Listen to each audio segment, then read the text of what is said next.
All right, welcome everyone. We're diving deep into Shivratri today. We're going way beyond the basics. We've got this text, The Mystery of Shivratri, and it's making me rethink some things already, I gotta say. It's a fascinating topic. Lord Shiva, always depicted as this eternal force, the destroyer, the one who conquers death.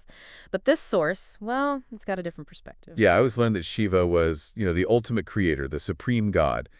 What's this text say? Well, it talks about the Trimurti, Brahma, Vishnu, and Shiva. Right. Creation, preservation, destruction. Okay, I've heard of the Trimurti, but remind me how Shiva fits into that. Sure. So Brahma, he's the creator, Vishnu, the preserver.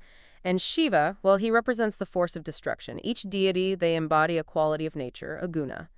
And Shiva is associated with tamaguna, the mode of ignorance. Destruction and ignorance, huh? That doesn't sound too defined.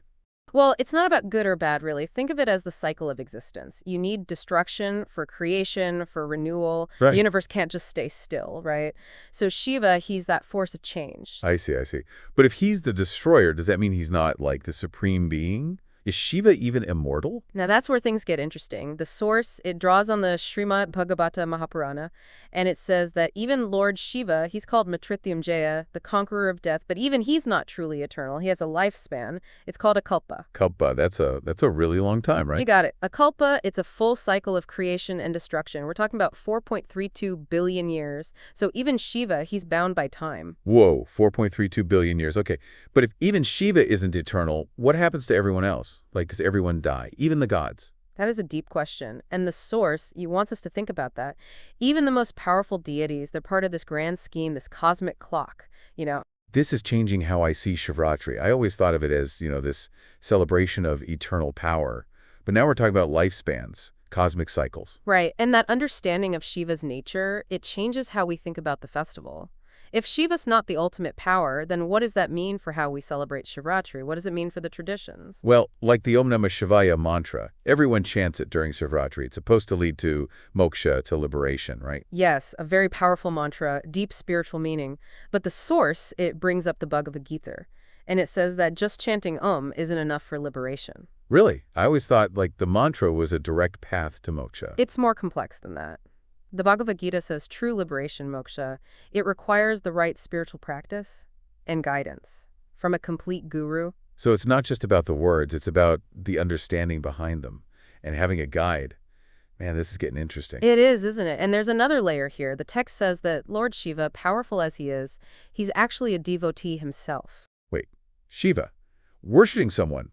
But if he's not at the top, then who's this supreme god? That's the question, isn't it? That's what the mystery of Shivratri tries to answer. And the answer is, well, maybe we save that for the next part of our deep dive. Oh, come on. You can't leave me hanging like that. Now I got to know who Shiva worships and what it all means for Shivratri. So you're curious about who Lord Shiva worships, right? Yeah, you said the mystery of Shivratri claims Shiva's a devotee, worshiping a supreme god. It's wild when we usually think of Shiva as, all-powerful. It is a shift, for sure. But think about it. If Shiva, the god of destruction, acknowledges a higher power, what does that say about, divinity, devotion? I'm all ears. So who is this supreme god, according to this text? The text points to Kabir Sahib. Kabir Sahib. You might not recognize the name. He's not as, famous as Brahma, Vishnu, or Shiva. But the mystery of Shivratri says Kabir Sahib is actually mentioned in the Vedas, those ancient Hindu scriptures, under a different name, Param Akshar Brahm. Okay, so we're going way back, ancient wisdom and all that. But if he's so important, why haven't I heard of him before? That's a good question. Maybe it's how some spiritual traditions, they become more popular over time, others fade away. This text is saying there's this whole other level of spiritual understanding beyond the traditional god. I see why you said this deep dive would be fascinating. It's really challenging what I thought I knew about Shivratri, about Lord Shiva. Exactly. It's not about saying one belief system is right or wrong. It's about exploring, questioning what we think is true. So if Shiva, this powerful god, is devoted to someone else, what does that mean for us? For people celebrating Shivratri? Should we be doing something different? That's where it gets really interesting. The text says, understanding Shiva as a devotee, it's key to understanding Shivratri. It's about recognizing that devotion itself, surrendering to something bigger. That's the path to liberation. But we talked about how the Om Namah Shivaya mantra, just chanting that, isn't enough for liberation. So if it's not just chanting what is true devotion. The text calls it Satya Sevana. True devotion, it's more than the rituals, the outer practices. It's about a real, heartfelt connection with the divine. So offering water, milk, bilva leaves to the Shiva linga, those are important, but they're not the end goal, right? Right. They can be meaningful, sure. But true devotion, it's internal. It's about purifying your thoughts, actions, aligning with a higher purpose. It's like what you said about Shiva embodying destruction, part of a cycle. Maybe true devotion, it's about destroying our ego, separating from the divine. Exactly, you're getting it. True devotion means recognizing our limits, surrendering to something bigger, letting ourselves be transformed by that connection. This is a lot, but it's kind of empowering, too. If Shiva, this god we see as all-powerful, is devoted to something else, it changes how I see spiritual practice. I agree. It's not about us becoming all-powerful. It's about understanding our place in the cosmos, aligning with that divine force. This reframes Shivratri completely. It's not just about honoring Shiva, it's about tapping into that energy, that connection to something bigger. Exactly. And that connection, it's there for everyone, no matter your beliefs, your background. It's about recognizing the divine within, nurturing that through devotion. Okay, we've covered Shiva's true nature, the supreme god, true devotion. But what about those traditional Shivratri practices? If they're not the key to liberation, are they still valuable? It's a tough question, and the mystery of Shivratri, it has a nuanced answer.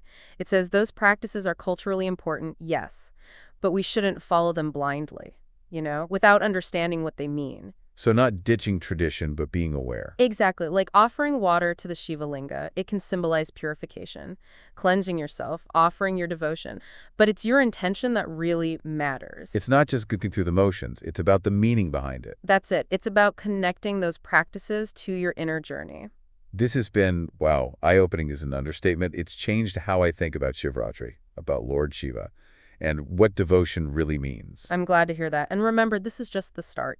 The more we explore, the more we learn. So for our listeners who want to learn more, where should they start? Well, the mystery of Shivratri, it's a great starting point, like we've been saying. It really makes you think about Shiva and Shivratri in a new way. And about this supreme god, Kabir Sahib, you said he's in the Vedas. Should people look there? The Vedas are, well, they're huge, lots of complex knowledge, but they do have deep insights into, reality, the divine. There are lots of translations and interpretations, so explore, find what speaks to you. I'm definitely more curious now. Shivratri isn't just a one-day festival. It's like an invitation to keep learning, spiritually. It is. Shivratri, it awakens the seeker in us. It reminds us there's always more to learn, more to experience, more to connect with. This deep dive has changed my perspective. I'm seeing things differently now, especially with Shivratri coming up. That's the power of exploring these spiritual ideas. It lets us see the world in a new way, question what we believe, connect to something bigger.